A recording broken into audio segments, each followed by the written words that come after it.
Now playing the Hook and Bridge podcast. I fucking love Catch Up. I'm telling you, I'm the worst person to have a podcast. I can barely speak.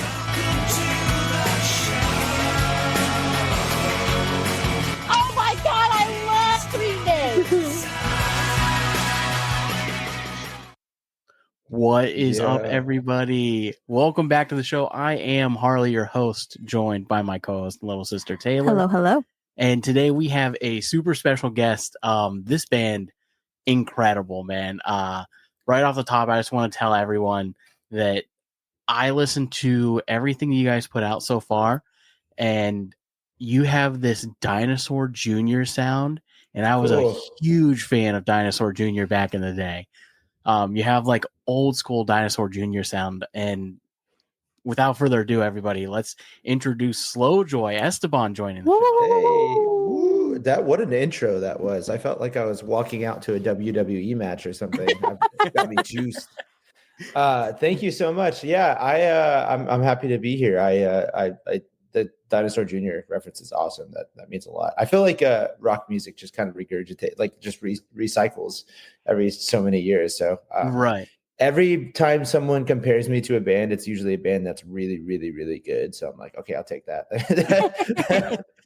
Well, it's awesome. It's like the music side that you guys have. It's like that really like almost spacey alternative style, right? It's really, really cool.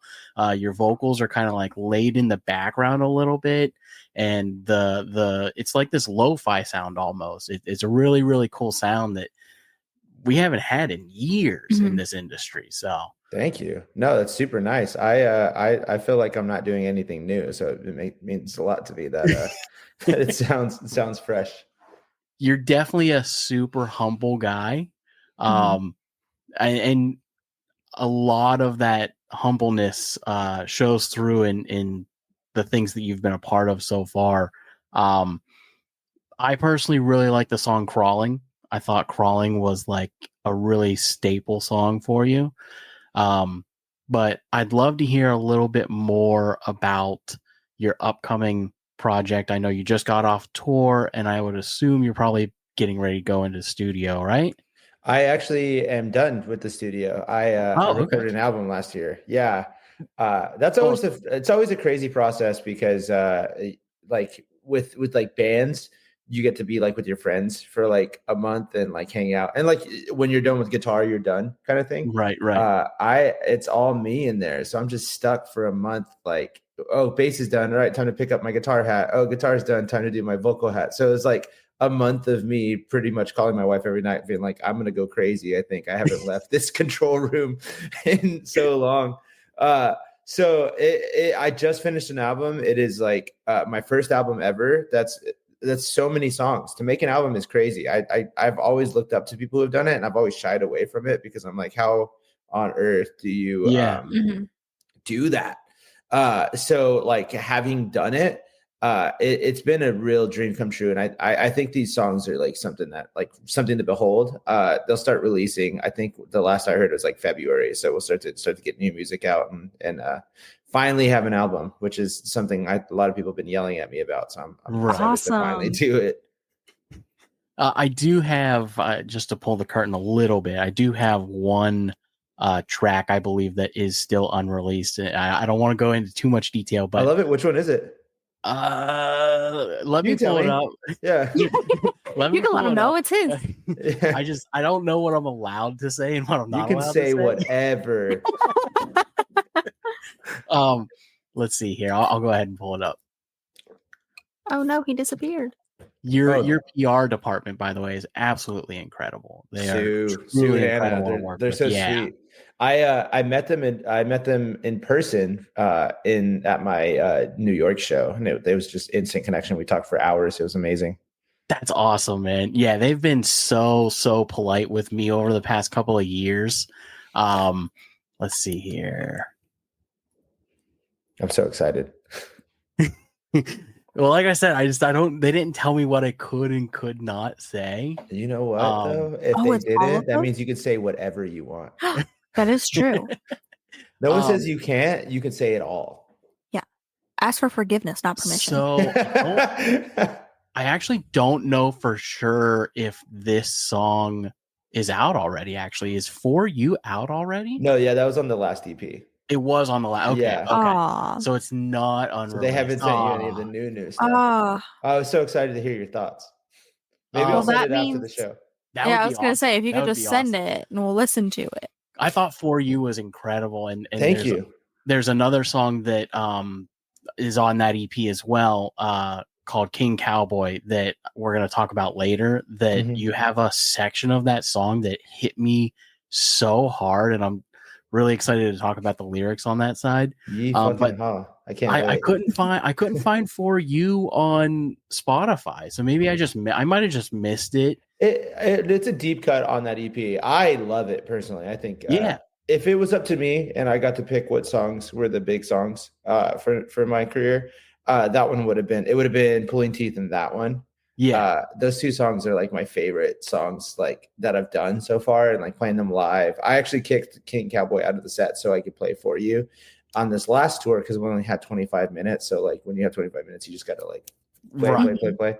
And that song is it's so special to me. Good.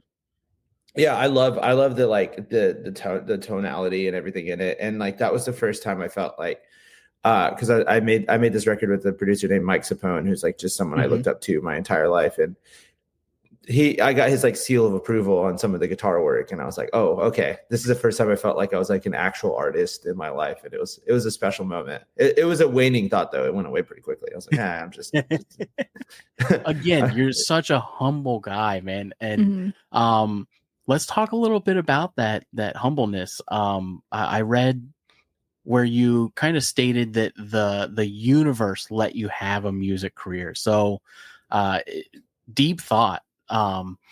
Is that something that you feel the universe is like a higher power of sorts, or are you a religious man? I grew up religious. That's actually how I ended up in music. My grandpa was like a pastor of this like really small church, and it was like a family ordeal. So like the reason why I learned instruments is because if the drummer didn't show up that day, you have to play drums. If the guitar player didn't show up that day, you have to play guitar. So it's like part of my upbringing. I actually went to I went to Bible school to like be a pastor at one point. So I have all the accolades to do it. And then I always just say the shit didn't take. It didn't work out for me, which is cool. I respect. I went through this whole cycle where like I call it the anger cycle. So when you first get out of it, you're just pissed off about like all the things and like, blaming like religion for everything that's wrong with the world or anything like that. And like, there's some validity to that, but I also think there's a lot of validity to like understanding that which we don't understand. Which is just that which we don't understand is this thing that like we can be in awe. If we lose the awe for beauty, then like we're gonna lose ourselves.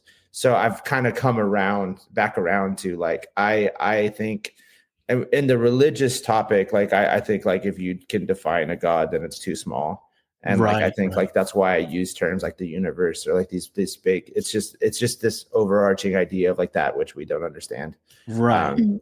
And it's beauty and it's good. And like, I think those are the things that I want to like rest my hat on. I think like the other things I just I've lost interest in, and it didn't take. So I'm I'm thankful it didn't though. I feel like more well-rounded than I would have been. Sorry, this is going on a really deep. No, you're good. Yeah. Because I mean, even when I was like in the religion circuit, even when I was like trying to be like, in like pastor or whatever, and back then, like I felt like it was all just kind of me centric. And like for the first time with like Slow Joy, with, just expressing like human issues, we've all suffered loss. We've all suffered like expressing those things. I have people coming up to me after shows who are like, thank you so much. Like I lost someone and the song meant a lot to me and helped me through. And I feel like that's done more like ministry, I guess, than if I would have done that in the first place. And I think I'm thankful for being able to like, I feel like do more and be more of a force for good, right? By like sharing human stories than I would have if it was anything else. Well, and artists, especially like bigger named artists that have like these tracks that just grow immensely. in several interviews that I've witnessed or been a part of or watched, they'll say something along those same lines of like, it was never mine. The universe came to me. The universe gave me Totally. these lyrics, this song. Mhm.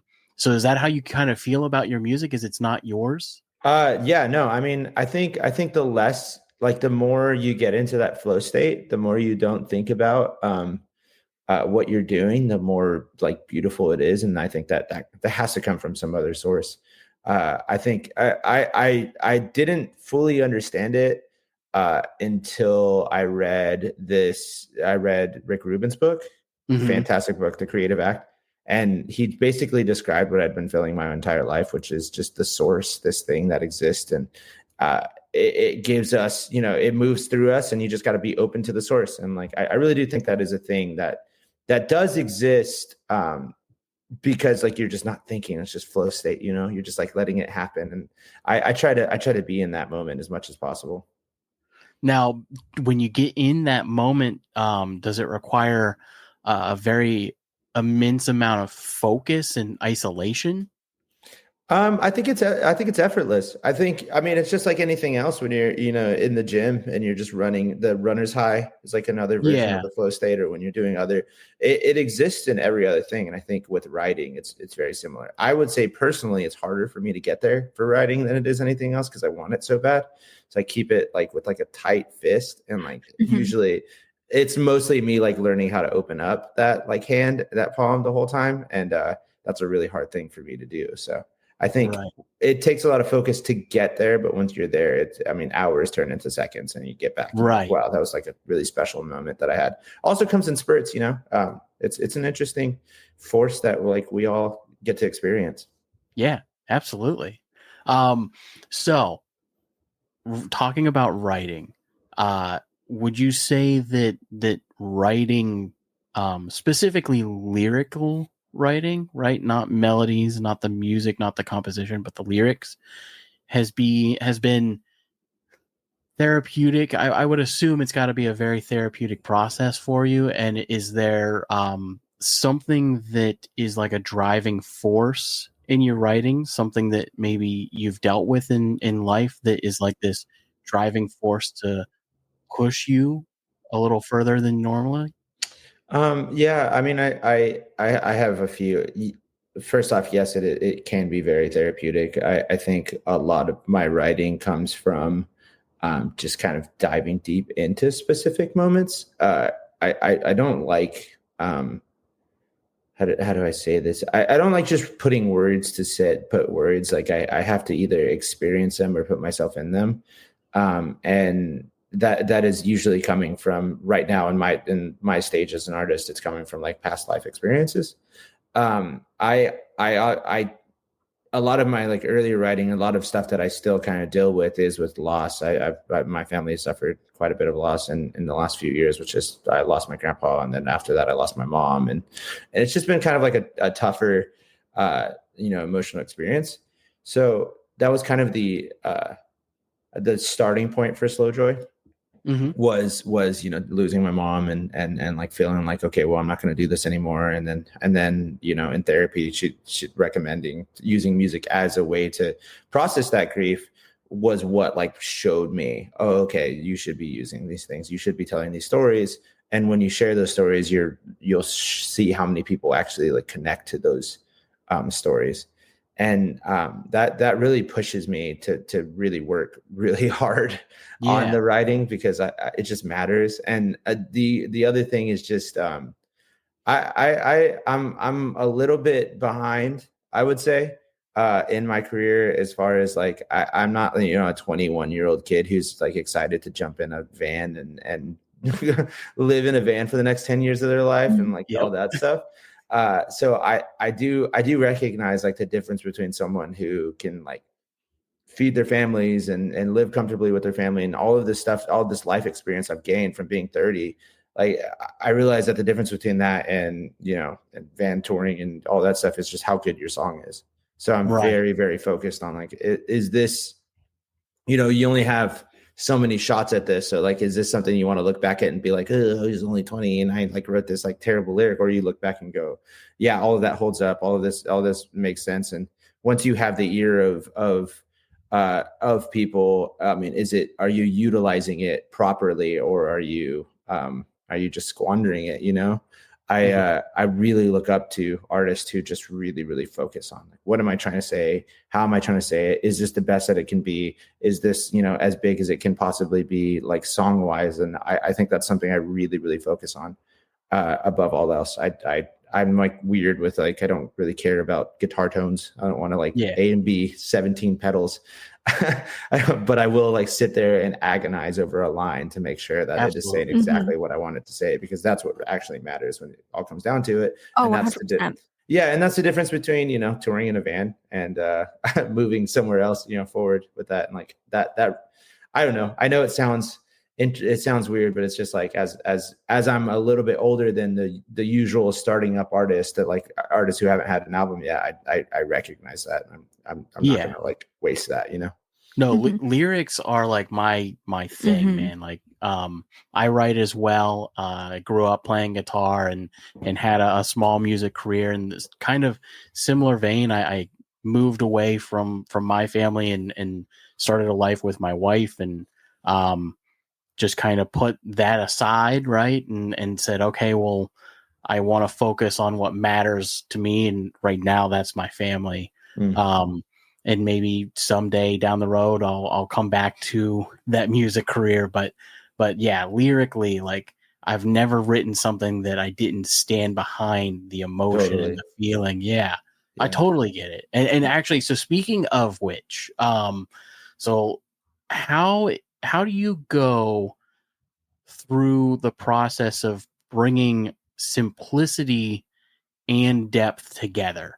Because your lyrics have like this really, really concise, like surface image. But and we're going to dive into a couple of them here in a minute, but when you really dive into a handful of them, it like surface is here. And then you have this extra layer that like, if you're not reading the words, you wouldn't grab it. You're not grabbing it upon the listen. So how do you walk that line of simplicity and depth? I feel like it should be as simple to understand as possible.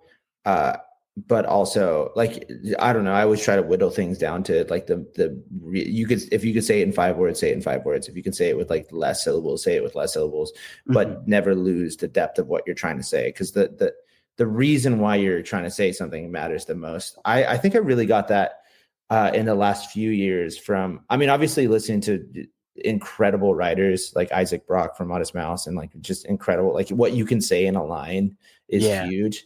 But I really like, my wife is like a huge literary, like reads all the time. She's so much smarter than I am.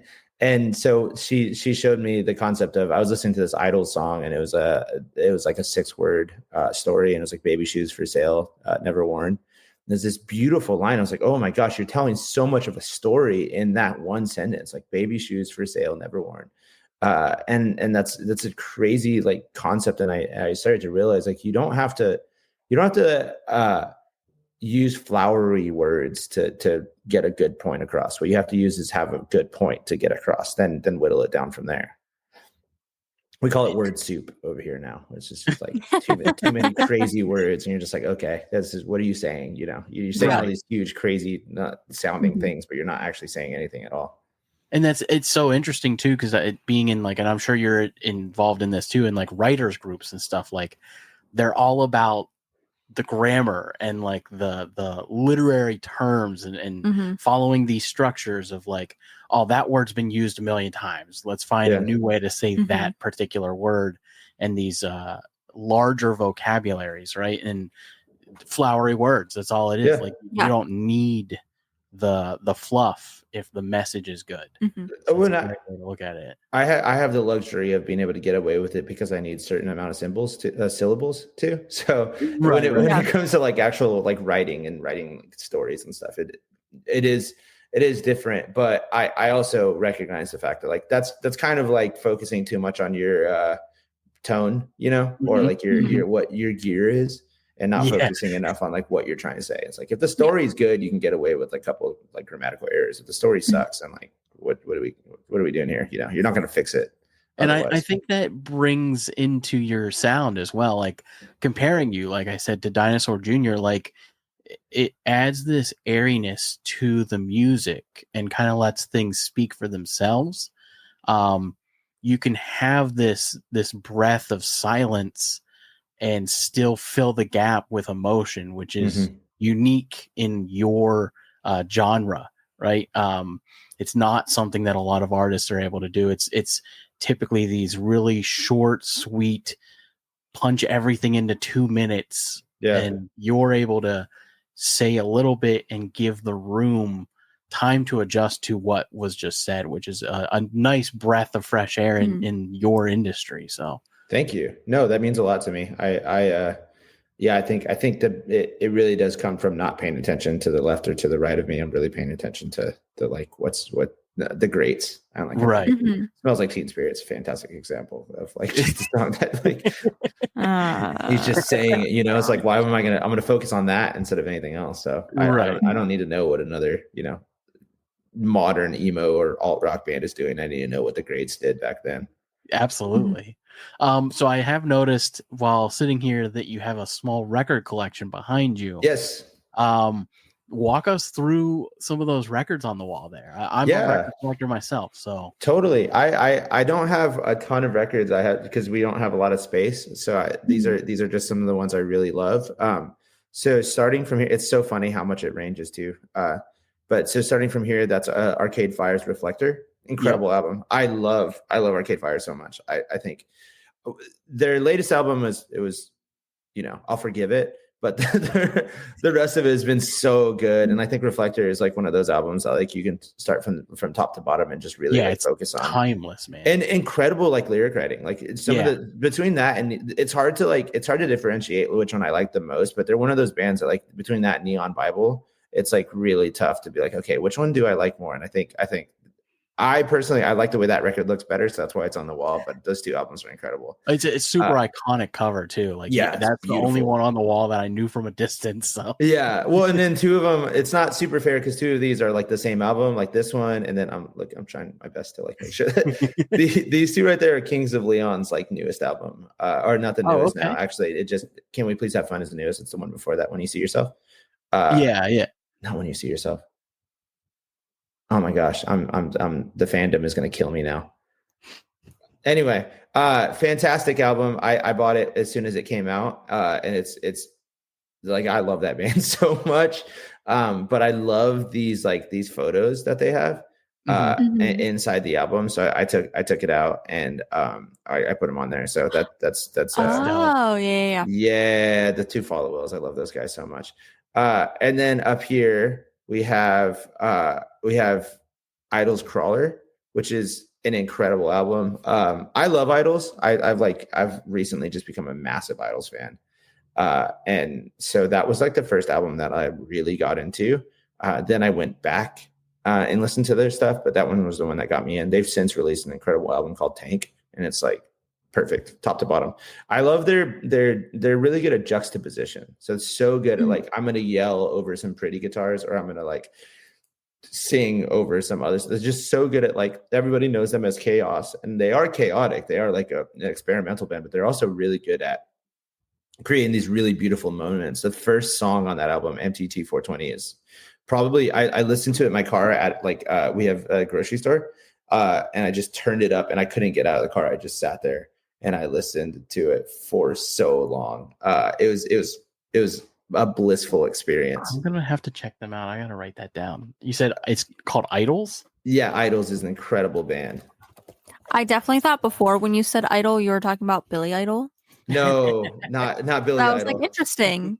I'm actually looking up that Kings of Leon album now too, because it's gonna kill me if I don't get this right. It is When You See Yourself. Oh my gosh. Okay. It's the one that I'm thinking of. That's the one that was kind of like divisive, right? Amongst like fans, like no, sorry. Walls. Are you talking about the Kings of Leon? Yeah, Kings of Leon. Like that's the one that like some like older fans were like, I hate this album. And then newer fans were like, this is the best album they've put out. I heard more of that during Walls.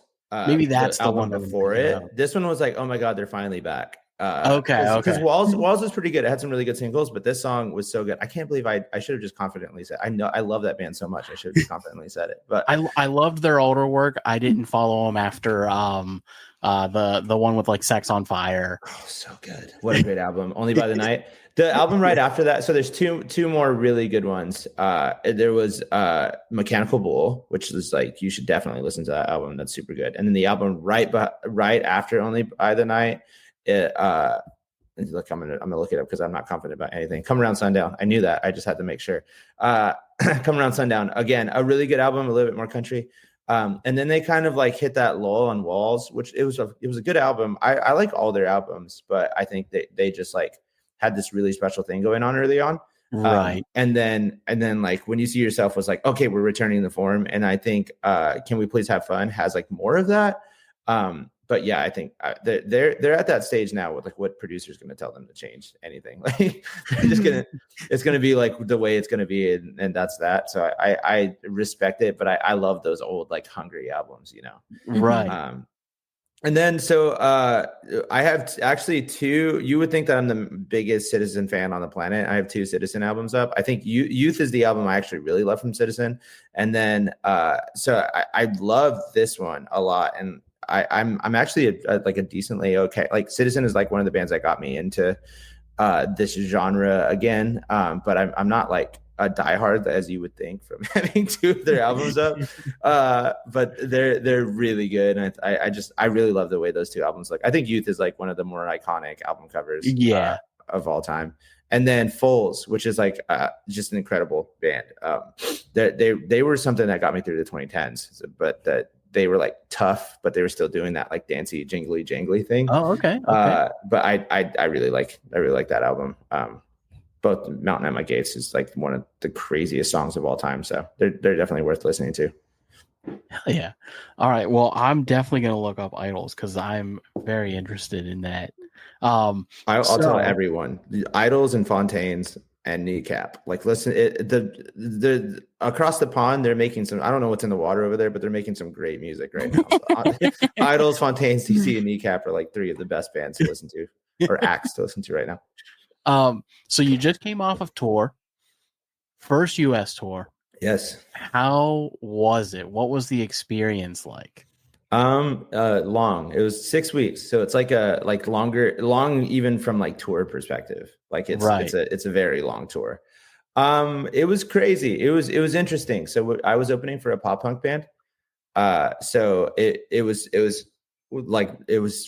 really, really interesting to like see how they reacted to like my more melancholic, slow stuff. Some of the cities were really for it. Some of the cities were just like, get this guy out of here. So it was fun to like feel it within the first two songs, what the night was going to be like. But the vibes on the tour were amazing. Everybody was super nice. And it was one of those things where I really personally, I really enjoy doing really hard things. Because the rush you get at the end of it, and like leaving your home for 6 weeks is like a very hard thing to do. Yeah. So I feel like once I got done, I was like, wow, I did that. I completed it. And I'm looking forward to doing more of those. I think the experience as a whole was amazing. And being some like little kid from Carlsbad, New Mexico, and getting to see the entire nation was insane. Right. That's awesome, man. It was crazy to see the different temperatures. So you'd be like, oh yeah. Yeah. Especially this season. Oh, yeah. Welcome to the US of it. It's crazy. Yeah. We were like freezing in Cleveland, and then we got home, like, so it was Cleveland to Dallas to get home. So it was like freezing in Cleveland and not wearing a jacket at all. It's just such a like jarring experience. In Cleveland, you can have sunny 70-degree weather, and by the end of the day it will be snowing. It's that lake effect. Lake Erie is out here. That's crazy. I didn't even understand that thing. And it has waves. Like, I don't understand Great Lakes at all. That's crazy. I have no idea. I just know some days I wake up and it's unbelievably cold, and other days I can wear shorts. It's so crazy. Yeah, we were mind blown. And also how like not tripping everybody was once it started snowing. We were just like, this is scary. And everyone's like, yeah, it's fine. We'll just drive. It just is what it is. That would shut down Texas for 4 days. So. Yep. So speaking of For You, I tried my best. You said just put a pin in it. Best line in the song, if you ask me. Thank you. Yeah. So I'm curious on the inspiration for the song itself, but also just let's just break this line down a little bit. I tried my best. You said put a pin in it. So when I read that, I was like, okay, so the idea is like I'm giving you all that I have. I'm giving you the best of me, and you're still putting me on the back burner. Yeah. I mean, it's an interesting thing. I think a lot of relationships go through that. I co-wrote the song with a friend of mine, and we were just really diving into like that feeling that we've had in both in the past and like our families have felt. I usually draw from like my dad was like just such a romantic when it came to my mom. And she wasn't like the easiest person to love. And she wasn't like the easiest person to stick around. And you could see him like just trying his best to do something. And it's like, thank you. But, what next, and that's one of those things where like, I don't know. I like the idea. Of like experience, like watching this, like I'm giving you everything and you're like, okay, but let's not deal with that right now. Let's just wait for a second. Like, I don't want to deal with strong emotions right now. I want to wait. And I feel like that was just an interesting concept to like go into. I would honestly argue that Did You Even Notice When I Broke My Back For You is like equally as strong of a lyric.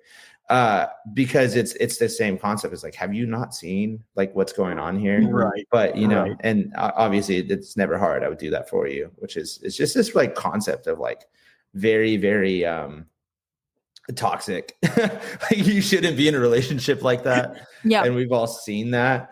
But I love the idea of putting myself in that perspective because I've been there, everybody's been there, and it was just like, it was an interesting concept to like go down. I think the broke my back for you line hit just a little too close to home for me. Totally. You're a married man, I'm a married man. So I was like, I like this a lot better. It's funny that I think that's one of the reasons why the song didn't take off is because I'm like way too in a healthy, happy relationship nowadays. So no one buys it. You know what I mean? I'm like, did you even notice? I'm like, isn't this the guy who wrote the song about like telling his wife to give him like to not give up on him? I'm like, yeah, okay, all right. I was a different man. Yeah. Past experiences, but it really is just like diving into like my dad like loved my mom until the bitter end. I'm like would have always been there for her, and like it was beautiful for me to like go down that list and just like write from the perspective of someone who's like, no matter what happens, I'm gonna be here. I'm gonna like deal with this, and we're gonna give you everything, even if you don't notice. I'm still gonna do it. Right. That's awesome. Yeah, I love that song. This other line though, this is, I would say, in my opinion, your best work. Thank you. And almost like in the same vein too. Let's move out west, get in fights, raise some kids that hate their lives, say I love you every night, drift apart until we die. Yeah, hell yeah. That is deep, man. Well, it was interesting. So that whole song is like it's all me like being a jerk about like the cowboy and like American dream thing. And I love the idea of you saying like in the beginning, it was like, everything could be all right if you married me under neon lights, and then call me, I'm the king cowboy, which is like this idea of like, I don't know, people love that brash cowboy concept. Right. So I love the idea of him being like, also, let's do this thing that is objectively horrible. It's a terrible life.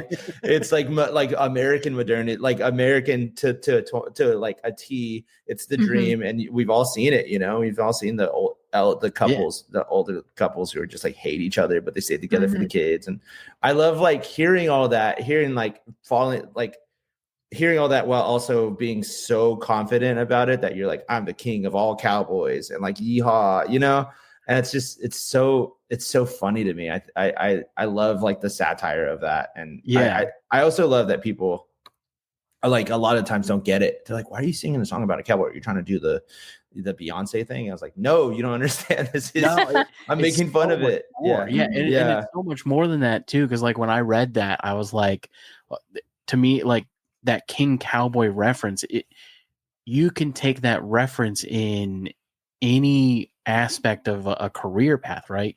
You're the king salesman, you're the king bus driver. Like, you think you're the best at your thing. And you end up living this life of American mediocrity of like, 100%. I'm going to do the life that everyone has done generation after generation. Exactly. It's such a great phrase, man. It's so like, yeah, well crafted words right there. I love it. That's a special moment live for me too. But when I first wrote it, I was like really hoping that like the mass population would get it. And a lot of people did, but yeah, a lot of times online people are like, this is so stupid. I'm like, you don't get it. Like, you don't see what's happening here. Well, and especially that part, drift apart until we die. Like, that's literally how many 50-60% of marriages, right? Is like, we just slowly fell apart over the years. Yeah. And then you just look back at your life and you're like, why did I do that? You know what I mean? It's crazy how much people are just like, will stay into things because of obligation. And I thought like being like brash and excited about that is just an interesting concept because again, it's just mediocrity at its finest. And not to say it's a terrible life. Like, I'm sure there's like a lot of beauty in it, but I think like championing it as if it's the best way to live is hilarious. Yeah, absolutely. I loved that line, man. And the cool thing too is like the song itself is so chipper and so short. Like, it's a really quick one. I don't know the exact time, but I think it's like right around 3 minutes, right? It's like barely 3 minutes. So it's a quick song to get a really heavy message across. It used to be shorter. I actually hate bridges. I would never write bridges. And the producer who I was working with, Mike Sapone, he made me write bridges for all of the songs, and it was just angrily just writing stuff. But yeah, it used to be like sub 3 minutes. I think 2:45 or 2 minutes. Which is like, in my opinion, the best. Like verse chorus, and then we have like some jam. Like I'm down. That's how we go. Do you look back now at writing those bridges and like how music has progressed now and say, I fucking told you so? Like, I've been telling him that forever. We had arguments in the studio, just flat out like song for song. His thing was like, one of the things we used to have like this last time, because we worked on this album together too, was like he would say, name a great American, like we would just use like great American huge rock songs that don't have bridges. So he would always get me for that. And then I'd be like, well, but he was like, yeah, those songs are big, but like think about like the great songs. And that was like a helpful way to look at it. And I think like bridges have a lot of I think they have a lot of validity if they're done right. I just don't like I don't like doing stuff because you have to. I like there has to be a purpose. And I think now there are some songs that like have more of a purpose, and the middle eight makes sense now. I get it. Well, and those great songs, those legendary songs, those bridges weren't written out of necessity. They were written out of they need to be there. Like, it came naturally. That was my thing, is it depends song from song on if it actually needs a bridge or not, or if it's going to add something to it. Because I also don't like a bridge that's just made there to be there. Yeah, no. Like, I want it to really add depth to the song. I think like anything done for product versus done for art is just not worth it. I also am open to being wrong though. So that was where me and Mike just going back for back. I was like, okay, fine. And then when I listened to it, I like begrudgingly was like, yeah, you're right. Okay. Like, it was also like just an old school mentality of like, this is song structure from back in the day. Yeah. And you have this new age group of kids coming up that are like, well, we don't really care about those. The tickety tockety. Yeah. And it makes its way back eventually. Like first chorus makes sense.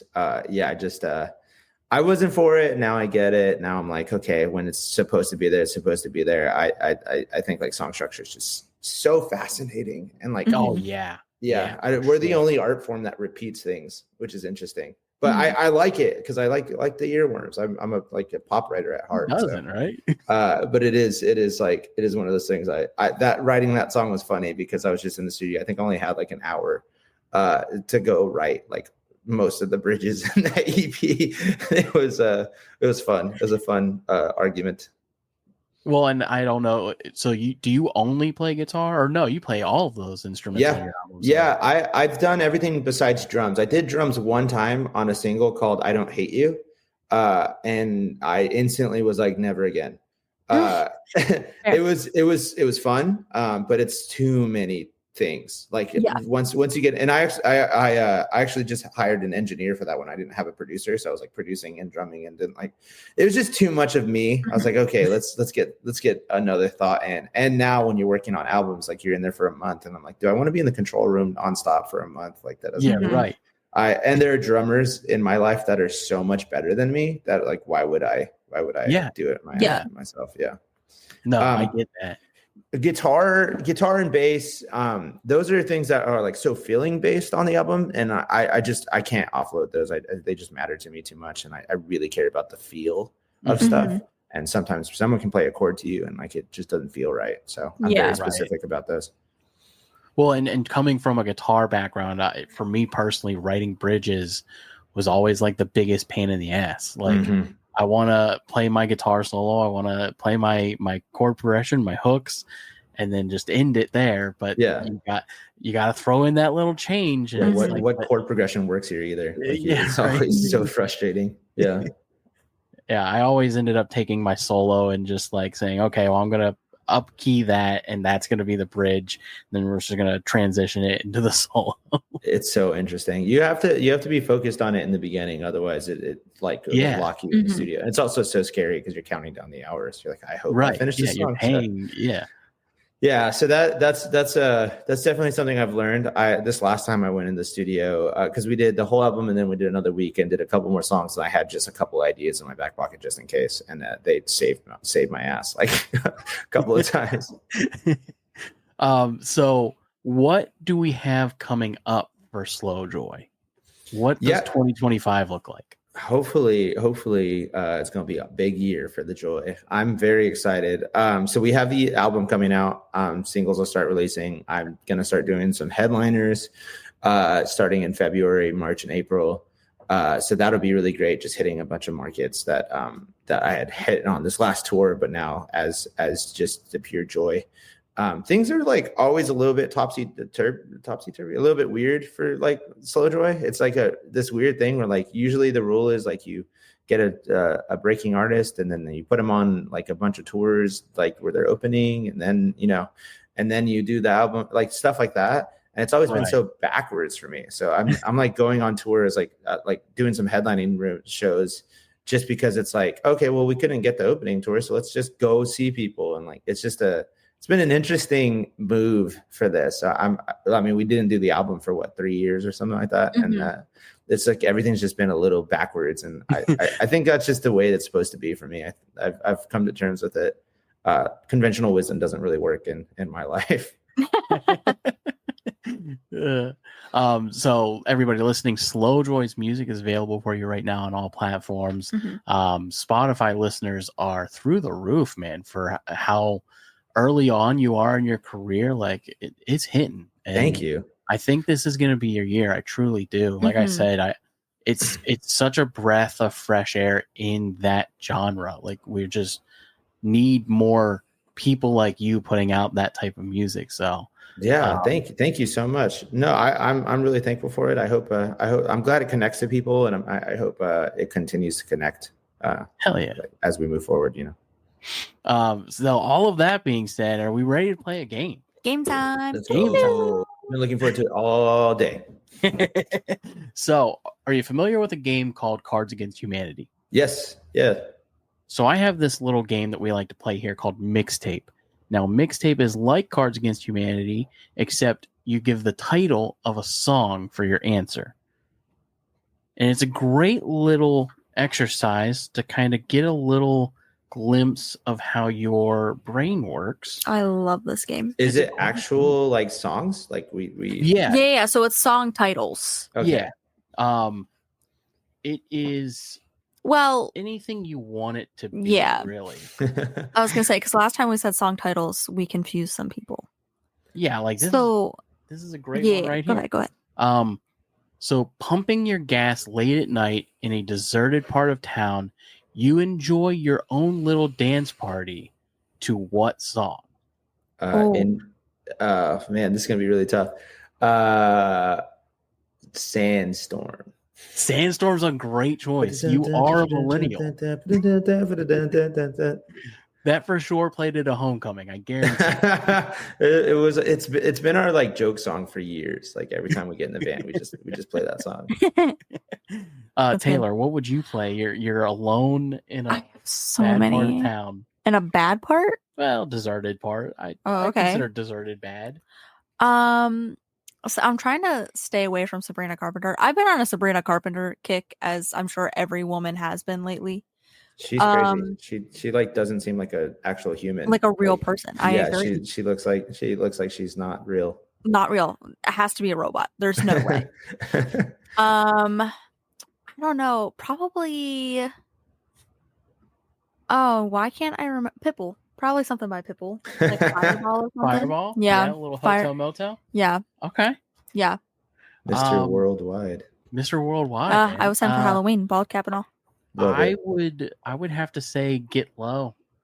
Oh, that's such a good one. Oh, that's good. All right. Play the hip hop song that best describes your first year of college. Oh, it has to be hip hop. That is what it says, hip hop. Oh. I feel like my first year wasn't very poppy. I don't know. Was it hip? Not really. There was a lot of crying. I don't know. I immediately thought that Asher Roth song. The hell I gotta is go that through my song Spotify. called? I don't know if that's cheating or not, but do you remember is. that song, Esteban? Mm-mm. Asher Roth. It was like freshman, do. Oh, that's funny.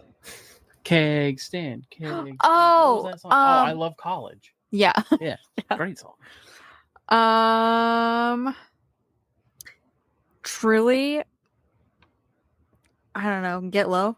Can I steal yours? I guess that's kind of lame. It is I can't, because nothing about my first year was hippity or poppy, you know?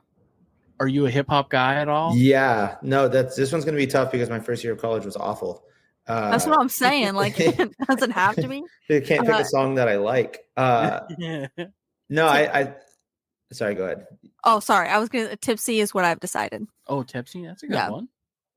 Yeah, maybe like Family Ties by Baby Keem or something along those lines. I feels like a song I would have listened to like get me through the treachery that was my first year of college. It was rough.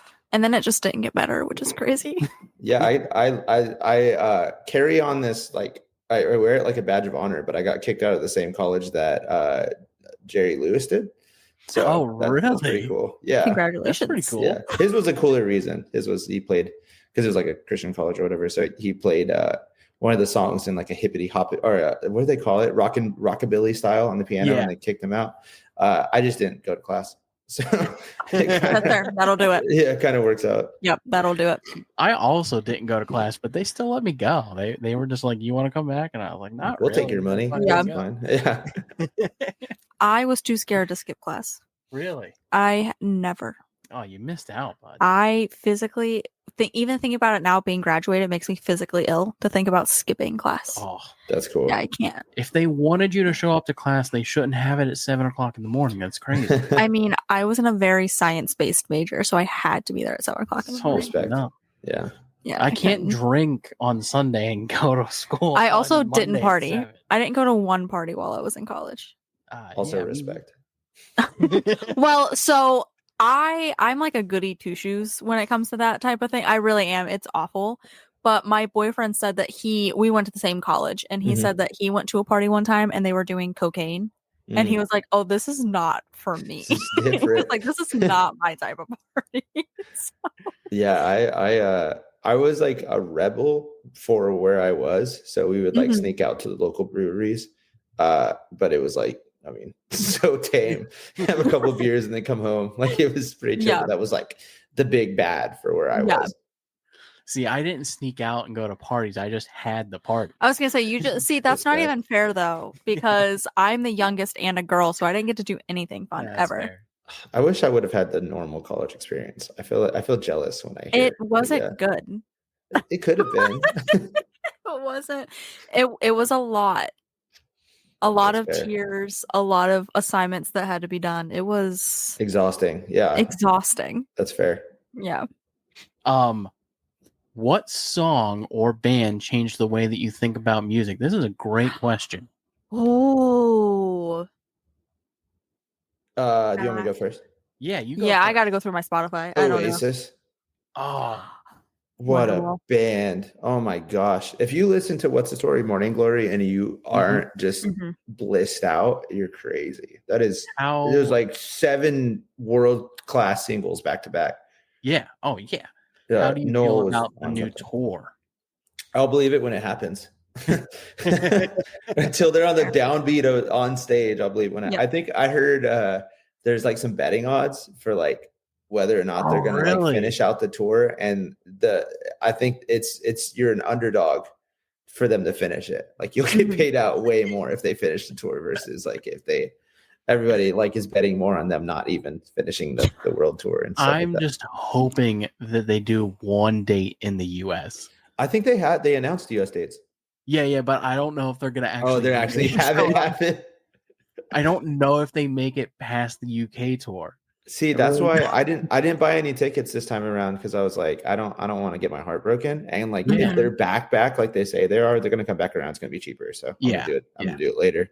They seem closer than ever. I've read a lot of articles that they seem, at least on face value, closer than ever. Mhm. But it feels like they're really pissed at the fans for some reason. Probably because they Yeah. want them to go on tour. So, yeah. Well, I mean, it's hard out there too, though. Like touring is like specifically like really hard. And if if the vibes go even a little bit bad, like it goes really bad. Yeah. So I would imagine age has probably gotten them like softer, but I don't know. There's some deep seated shit in there that Yeah. I fail to believe that they could survive it, but I would love for them to survive it. Yeah. I definitely couldn't tour. It's tough. What is your choice? You guys have great ones, and I feel like there's a generational gap between the three of us. There is. Yeah. Like Yeah. literally an actual generation. I know. But that's fine. Mine is Khaled or Khalid. I think it's Khaled. I think it's that's Khaled. I also think it's Khaled. Yeah, he's solid. Yeah. He kind of came and went, huh? Yeah, he really did. Yeah. Well, he recently put out some new music. Oh, nice. Which is really great. But I have not found a song of his that I don't like, and it made me just rethink how I felt about music. I feel like Khaled was your generation's Kendrick Lamar. You know what I mean? Yeah. Like Kendrick Lamar for me was like a revolutionary. Yeah. In that space. I wouldn't say he's revolutionary. I think he's very well. No, I guess I understand what you're saying because Kendrick Lamar too is more like not that he's not insanely famous, but you know what I mean. Sure. Like, yeah. I would say, as far as like a band that was influential for me in that way, it would have to be Pearl Jam. I'm a really big fan of Pearl Jam. Really, I didn't think you were going to say Pearl Jam. Who did you think? I thought you were going to say AJR. No, Matchbox 20. Can I change my answer? You can, yeah. I think I'm going to go Matchbox 20. We have 4 CDs in our van, and Matchbox 20 is one of them. Really? Because there's a CD player in the van. And yeah, that is one of the albums. Do you know which one you have? Is it no? I have no idea. Let's go to your van right now, and you can we'll determine. Yeah, just get in there and go find it. We are. I don't know if I'm going to say it anyways. We're going to be interviewing Rob Thomas from Matchbox 20's son. Congratulations! That's really cool. I'm pretty excited. I'm so excited. Not as excited as I was to interview you, Esteban. Oh, thank you. That's so nice of you. That's a lie, though. But honestly, it's not. But I really enjoy Matchbox 20. Yeah. I think that his son is a very talented guitar player. But it's also like that 1 degree of separation that really, if you think about it, we're interviewing Rob Thomas. Yeah, you got to get. I mean, once you get your foot in the door, it's Yeah. a matter of Yes, time. exactly. I respect that.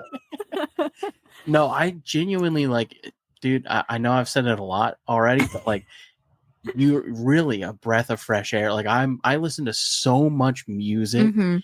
every single day. Thank So you. to find something different is like few and far between. Well, that Yeah. means so much to me. Thank Truly. you. I'm sure Sue's sending the check in the mail for all the nice things that you've said. Sue, pay up. Like, be nice to him. He's so fragile. Make sure you. So Make sure you feel the ego. Here, I'll give you a little real full disclosure. I reached out about May Day parade, and they're like, "No, but we can give you the little one on the roster." And honestly, I know more of your music than I do May Day parades at this point. So, Yeah. He's been on a kick. So this is a great one to finish things out. Okay. The first song you knew you'd get in trouble for listening to. I have it. Given your background, I think this is a great choice. So many. Oh my gosh. Probably something from so Eminem was huge. So I was just about to say Eminem. Like Slim Shady. Like I don't know if it was the first one. I knew very early on I would get in trouble for listening to a lot of stuff. So that might have been like one of the first ones, or like some Green Day song. That's interesting. Okay. I really wasn't expecting Green Day to be your answer. Yeah. I was expecting it to be Eminem. Eminem, I could see Eminem or like a Run DMC or literally anything. If it wasn't like for gospel, like Christian bands, it was in trouble. So it's definitely it was a very rough upbringing. Yeah. Which is why the last answer, the Oasis thing, I just listened to Oasis for the first time in the last like 5 years. So how do you feel about Wonderwall? It was amazing. I mean, I heard Wonderwall growing up, like, I mean, in passing, it's in the zeitgeist now, but it was the first time I've ever like truly like they were my band. It was the same thing. Supernova, Nirvana, which is a little bit of a blessing because, you know, as an adult, you can like listen to these with adult ears and like really get what you're listening to versus like just like a kid. So that kind of led into that. But yeah, literally anything on the radio at the time, I would like play it really quietly and like put my ear next to it. So you can listen to it. Yeah. 100%. I feel like I know what yours is, Taylor. Is it Disturbed? No, it's Eminem. Do you not remember me literally getting in trouble for listening to? Listen, Harley and I are 7 years apart. Okay. Nice.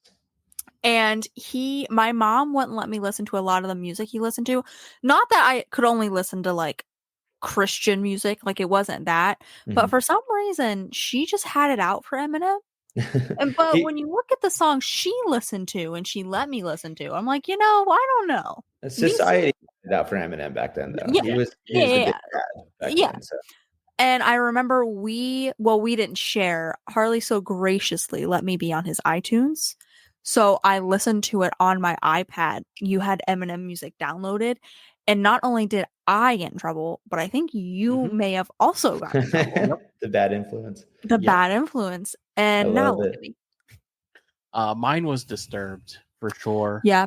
I grew up similar situation to you. I wasn't allowed to listen to anything except for country music. Crazy. Yeah, right.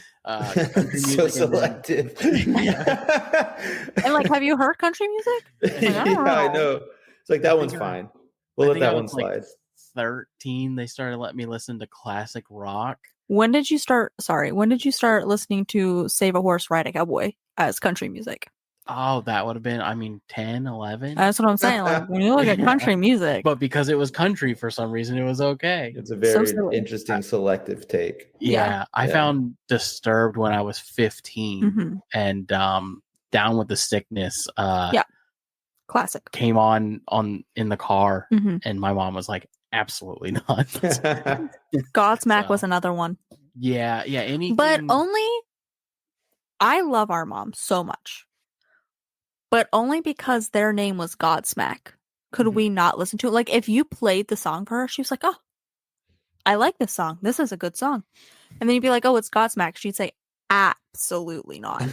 That's funny. I got away with listening to Taking Back Sunday because of the name. So that's how I was really? like, look, it's Christian. Like, knowing full well what was happening.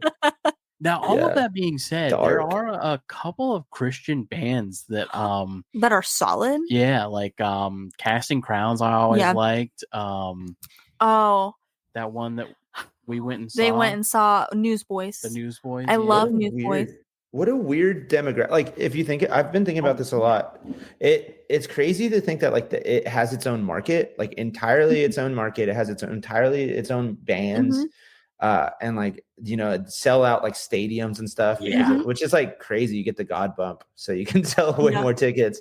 But yeah, it's just such a weird like world I grew up in, that like these entirely different bands that anybody knew that were playing like massive festivals with like Yeah. tens of Yeah. thousands of people Mhm. who were just showing up because it was like a Christian festival and stuff. I've been very fascinated about like that industry as a whole, and it kind of just fizzled out like recently. It's not like Mhm. it's not That the same that it industry, used to I be. mean, we're talking like some of the biggest grossing bands Yeah.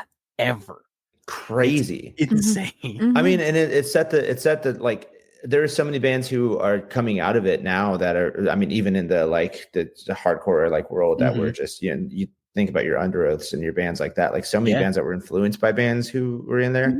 I've been, it's really interesting. I want to hear a documentary about it eventually. Yeah. Oh yeah. Yep. Well, I mean, and then you have bands that would like kind of walk that line, like Creed or like POD, Hell yeah. POD is so good. Stained. Yeah, they would like walk this line of like, we're sort of Christian. Yeah. Yeah. Sonny from POD is really, really into it still. I watched them recently. I've done 2 festivals with them and they played on the wrong day every time, and it hurts my heart. Man. Yeah. I love that band. But I watched them like a few years ago, and I went to go, they had just played Boom, and he like gets in the mic right after and screams with everything in him to the crowd, and he's just like, the king is coming. And I was like, damn, okay. Kind of weird after Boom, but like let's go. Strange choice, but all right. It was such an interesting vibe. Is such a fucking good song. It's amazing live too. I love that band so much. One of my songs, Pressure, which is like a song I like, we still have to play because people like it, but I would like to get rid of it eventually. It was 100% me just trying to do them. Like I was just like trying to do Southtown. Southtown is one of those songs that you're so right. That's crazy. Yeah, everyone's like, it's shoegaze influence. I was like, nah, that's POD. Oh man. All right. Well, it is that time, man. I really, really appreciate you coming on the show. And please, you have an open invitation. You are welcome back at any point in time. Is there anything you want to promote before we hop off? Yeah. When will this go out? This will go out. That's a great question. Let me pull up a calendar. That's not a calendar. This will go out the 30th? No, the 6th. The 6th of January. Oh, perfect. Buy tickets to my headliner shows that have all been announced by this time. Hell yeah. Yeah. I'll be going to every major market, I think. So come on out. Coming to Virginia? Awesome. I think so. Yeah. I think we're definitely doing some East Coast stuff. So it'll be my first headlining East Coast stuff. So please, if you're in the East Coast specifically too, because the West Coast is already super nice to me, but hey, the East Coast, catch up to the West Coast. If you're in Virginia, we will be there, and I'll bring a big old crowd for you. I would love to see it. That's such an honor. Big old crowd of 3 people? Well, I know I have friends. Not many, but I have a couple. I'll give you 5. I love it. Five is more than enough. Is you said January 30th, right? January 6th. Cool. That's really close to my birthday too. So I'd like to promote my birthday. Absolutely. Happy early birthday or Thank happy you. birthday. Yeah, it's very exciting. It's the 16th. Yeah. Oh, okay. There we go. There we go. 10 days till my birthday. Buy a ticket. There you go. All right, man. Well, thank you so much for coming on the show. You've been an absolute blast. And like I said, truly a gift to music right now. Fantastic songwriter. Check out Slow Joy. Tour dates are available now. Go to their website.